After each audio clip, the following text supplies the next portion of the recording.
let's get started. I'm gonna be honest with you.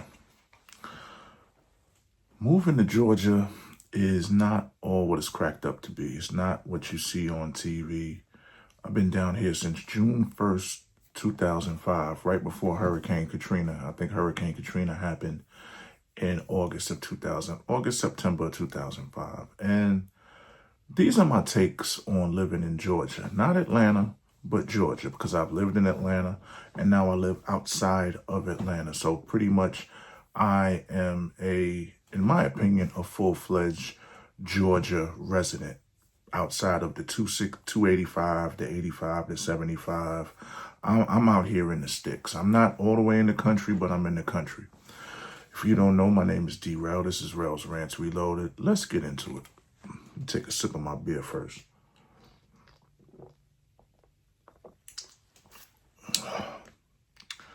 Most people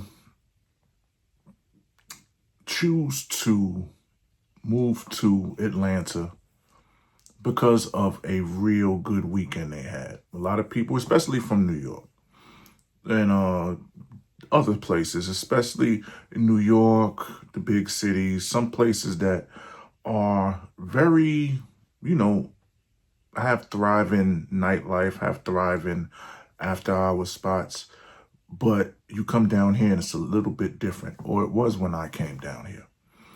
And then you have people that come from rural areas, say Virginia, North Carolina, Mississippi, Alabama, and they see what they see on TV with the housewives and this, that, and the third, and they come down here for a weekend and it just changes their life. And then they make the decision to say to themselves, I'm going to come down here and, live out here. I'm going to make this my new residence. And that's when the real culture shock starts. And I suggest for anyone that's trying to move anywhere, whether it's another state, another country, see what the country or the state is like Monday through Friday, just not Thursday through Sunday and you getting back on a plane on Monday. Living out here, I've seen a lot of hate. And not just from white people, from your own people. Especially if you're wearing a hat like this. There's a lot of people that feel threatened by people that come from New York. You come from New Jersey, you're okay. You come from Connecticut, you are all right. You come from Boston, you're good. But once you come from New York City, there's a subtle level of hate and disrespect that is deflected on us by the locals. In my opinion, the people that I know gravitate towards and hang around come here to either do business, create a business, work a job, and make a living and support their family, or create a family. And they're really not worried about the locals. But the locals, at a lot of points, are worried about us. When I was working at Emory, I worked at Emory for 7 years. And in the 7 years, you had the local Atlanta people that worked at Emory also that I worked with, maybe not directly, but a little bit indirectly. They would always throw jabs. Go, get out of here with that New York shit. And just a whole bunch of, we're not worrying about them, but they're really worrying about us. And in some cases, I feel that there was a jealousy because you have home field advantage, but we come here as a visitor, as a guest, as a respectful guest in a lot of times, in a lot of situations, and we just hit it out the park automatically. It's like immigrants coming to America and getting a good city job and just running with it. We come out here, we get jobs and we just run with it. And this is where a lot of the hate, this is where a lot of the disrespect, this is where a lot of the sabotage happens, especially in the work environment, because there's something that I like to call subtle disrespect when it comes to people in the South. They'll disrespect you in your face And then when you call them out on it, they'll play stupid and try to say, oh, I didn't mean it that way. You said what you said, how you said it. Now stand on it. I've been out here for 20 years, and that happens in the workplace all of the time, whether it's in Atlanta or working in the country. Now, you have to realize Atlanta is a melting pot of people, especially black folks, from all over the United States, and everybody's trying to chase the same nickel. And there's a disadvantage, especially, I don't like the stigma of black people not sticking together, but we do have how can I say it? We do have a reputation for not sticking together. Georgia is very cliquish. Georgia is very fraternal, and I'll tell you what that means in a second. In certain situations, the opportunities will only be handed out to certain people in certain cliques. If you're in a certain fraternity and it's nothing against the fraternities or the sororities, but this is just what it is. If you're in a certain fraternity, you will probably get an opportunity quicker than someone who is more qualified than you just because of the people you know. Same with sororities. Same with people that are Masons and this, that, and the third. Very cliquish. Also, the locals try to take care of each other. They try to take care of their own, meaning people that are from Metro Atlanta or from a rural part of Georgia, depending on what area you are, what area you're in. So coming out here from New York or another state without any specific affiliation, you're already coming down here with a disadvantage. And then once you get in the workplace, everything is very, very cliquish. It's hard to stay off the radar as a New Yorker. It's hard because of the way we speak. We don't speak like them. We don't have a Southern drawl. We don't use their slangs. And with that being said, especially as a male, a black man from New York, anytime anything happens and you try to speak up for yourself, by default, as being one, a black man, and two, being a black man from New York, you're defensive, you're aggressive, you're disrespectful, you're loud. Everything that you do or say will be taken out of context and ostracized in a negative light. And it is what it is. And that's exactly what it is. I'm not going to sugarcoat it. Whether you're in the workplace with white people or black people. And then in the past 20 years, I've seen the state of Georgia just become extremely, I'm going to tell you like this. What's the stereotype or the moniker that Tariq Nasheed says all white people ain't bad? All people ain't bad.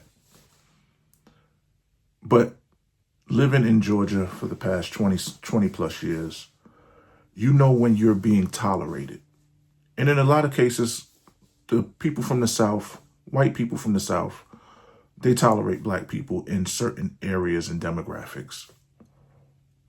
Especially in the workplace, because you're not going to have a lot of black people that want to do certain jobs. Or a lot of white people that want to do certain jobs.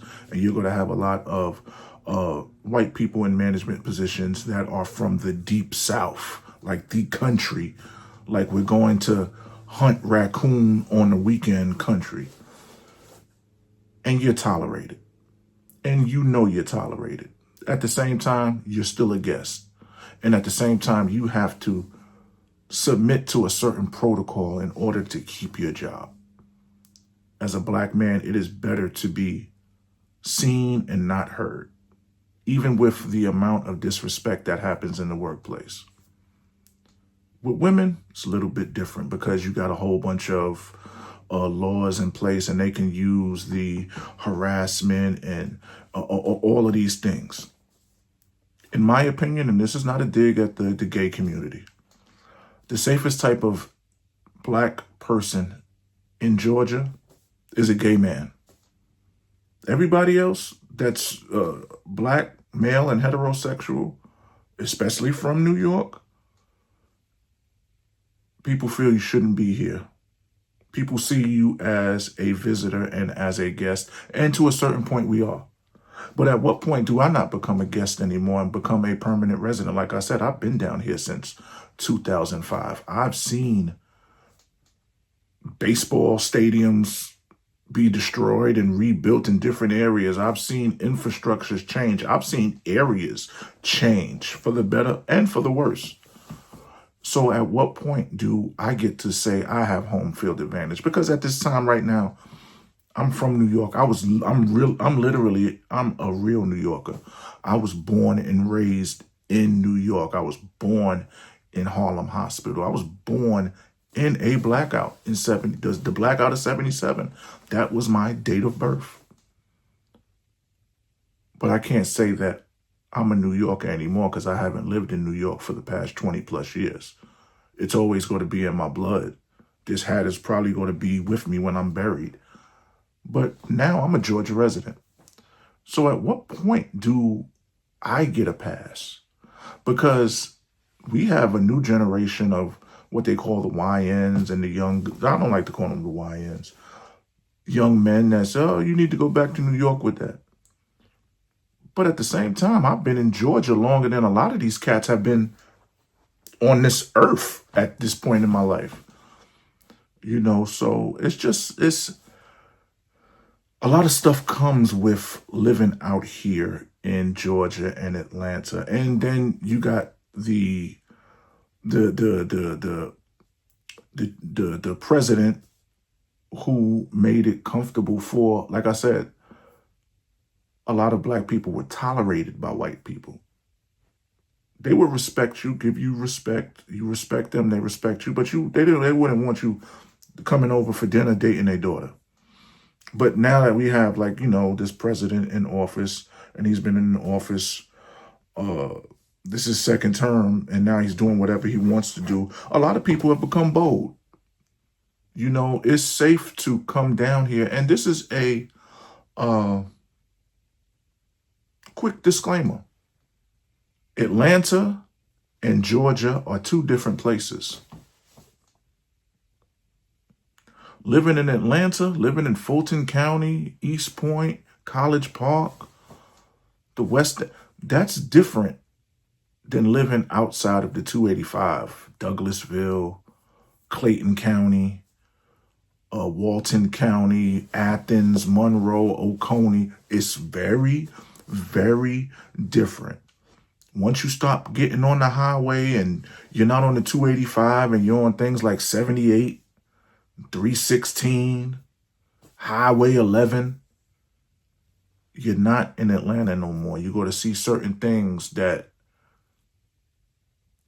if you recorded it and put the exposure in black and white, you wouldn't know what era you're in. And that's the scary part. And that's the part they don't show on Love and Hip Hop Atlanta. That's the part they don't show on Atlanta Housewives and stuff like that. They show all the sparkle. Because to be honest with you, a lot of people out here really can't afford to live in Atlanta, not by themselves. And a lot of people, you know, it's like the drug game. You got everybody selling the same product on the same corner, looking for the same customer and expect to get rich. So it comes to a point where you do your little stint in Atlanta and then you get, you know, you get your feet under you on solid ground and you realize I can't live in Atlanta. I got to go a little bit on the outskirts. That's when you start seeing funny Confederate flags and motorcycle gangs and people with long beards. And to me, those ain't the dangerous ones. The dangerous ones are the ones with the khakis and the daggone polo shirts tucked in that have some sort of power and influence and don't want you in their areas. But that's another subject for another time when we're talking about Georgia. So I'm saying this to say, just an overview of me being out here for the past 20 plus years. Georgia's a good state, but you should know what you're getting into, especially if you are coming from New York City. Friendships are tested. Relationships are tested. It's a lot that comes with it. And this shit is not for the weak. This shit can break you. This shit can either make you or break you. And I could say this shit has made me. I came out here June 1st, 2005 with $300 in my pocket to my name with no plan, no connections, and no stable job set up for me to just get off the ground running. If I could turn back the hands of time, if I could start from scratch, would I not do what I did? No, I think I needed to do what I did. That was my coming of age.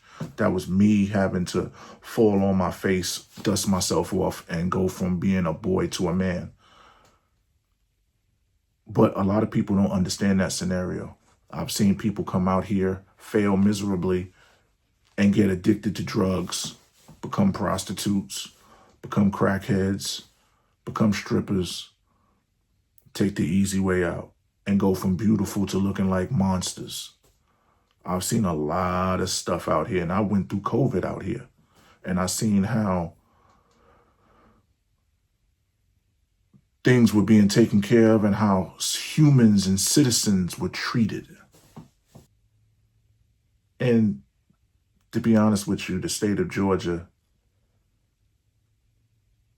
to some extent, still lives in a Jim Crow sort of atmosphere. It might be because, well, it is because we're in the South, but we have a lot of infrastructure out here. So we're not your Alabama. We're not your Mississippi.